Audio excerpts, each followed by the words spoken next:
नमस्कार साथियों, मैं अमर कुमार मांझी आज एक ऐसा वीडियो लेकर सामने आया हूँ, एक ऐसा सच जिसे सुनकर मांझी समाज का खून उबल उठेगा।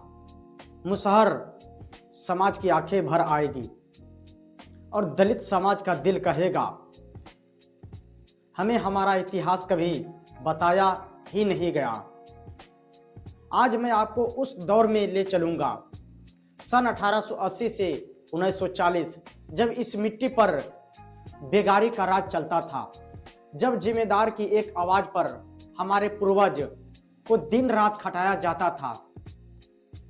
लेकिन इस इतिहास को किताब में छापा नहीं गया, क्योंकि अगर छापा जाता तो आज हम सब जानते हमारे पूर्वज कमजोर नहीं, वे विद्रोही थे, योद्धा थे और न्याय के पहरेदार थे।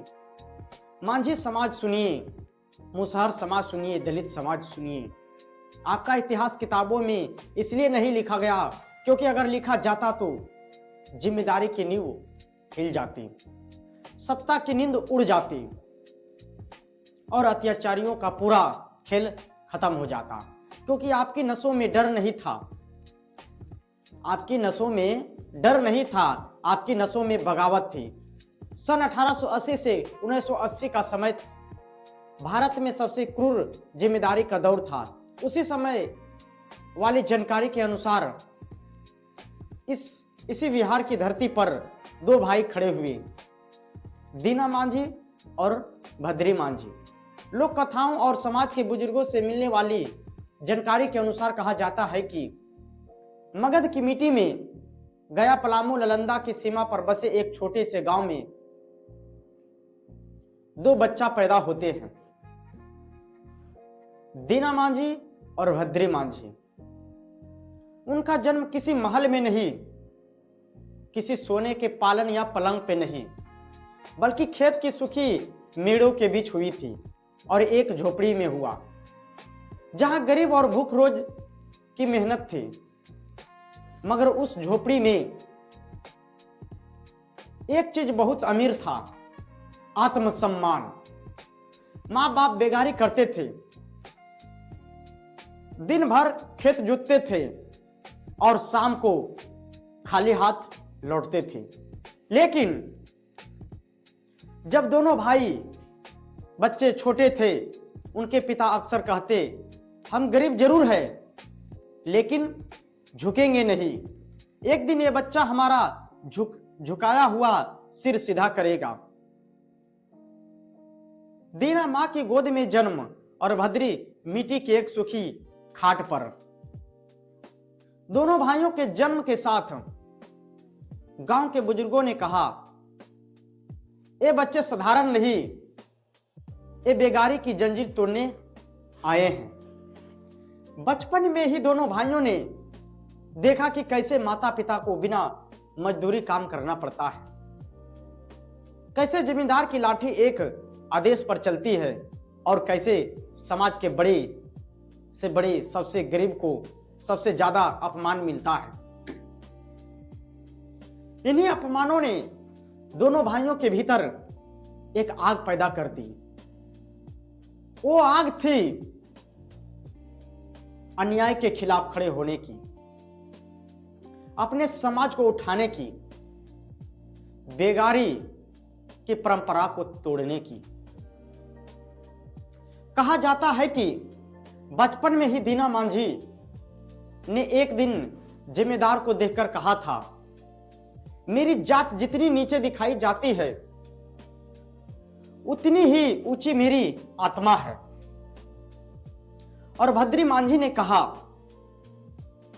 मेरे समाज का बच्चा खेत की मजदूरी नहीं करेगा, पढ़ेगा, लिखेगा और अपने भाग्य का मालिक खुद बनेगा। जब बेगारी चरम पर थी तब जिम्मेदार आदेश देता था, मांझी का लड़का खेत में आएगा तभी रोटी मिलेगी। तब इन दोनों भाइयों ने कहा, हमारे बच्चे बेगारी नहीं करेंगे, हमारी औरतें अपमान नहीं सहेगी, हम मजदूर हैं लेकिन गुलाम नहीं। ये बात कहने के लिए आज ही हिम्मत चाहिए ये बात कहने के लिए आज भी हिम्मत चाहिए और उन्होंने 100 साल पहले कह दी। पर दोस्तों, ये इतिहास कभी लिखा ही नहीं गया, क्योंकि अगर मांझी मुसहर दलित समाज के लोग जान जाते कि उनके पूर्वज राजा रानी से काम नहीं थे, उनके पूर्वज राजा रानी से कम नहीं थे, तो आज हम बेगारी नहीं कर रहे होते, आज हम पढ़ाई कर रहे होते, आज हम रोजगार मांगने वाले नहीं, रोजगार देने वाले होते। हम सबको बताया ही नहीं गया कि हमारी नस्ल डरपोक नहीं बल्कि विद्रोही थे। आज मैं मांझी मुसहर दलित समाज से पूछना चाहता हूं, अगर आपके पूर्वज बेगारी तोड़ सकते थे तो आप क्यों नहीं? अगर आपको पुरखों में इतनी ताकत था कि जिम्मेदार की जड़ें हिला दे, तो आप अपने बच्चे का भविष्य क्यों नहीं बदल सकते? अगर 1880-1940 में सिर्फ 2 भाइयों ने पूरी व्यवस्था से भिड़ाई तो आज 2025 में पूरा समाज क्यों नहीं उठता? कमजोरी हमारी नस्ल में नहीं है, कमजोरी हमारी नस्ल में नहीं है, कमजोरी हमें दिखाई गई है, क्योंकि हमें हमारा इतिहास नहीं बताया गया।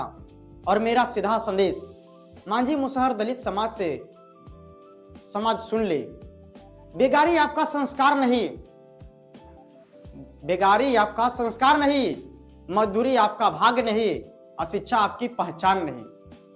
आपके पूर्वजों ने लड़ाई सिर्फ जमींदारी की नहीं लड़ी थी, उन्हें पता था कि आने वाले समय में उनकी संतानों को शिक्षा ही बचाएगी, शिक्षा ही उठाएगी, शिक्षा ही आजाद कराएगी।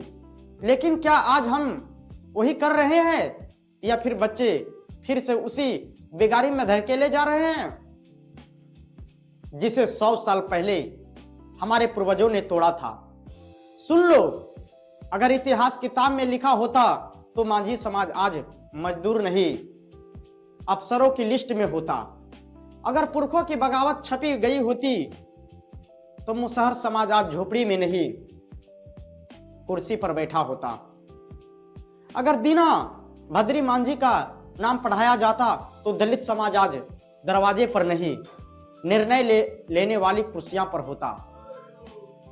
और आज मैं अमर कुमार मांझी अपने वीडियो के माध्यम से संदेश देकर जा रहा हूं, आपका इतिहास आज भी जिंदा है, आपके पूर्वजों आज भी जिंदा हैं, उनकी लड़ाई आज भी जारी है।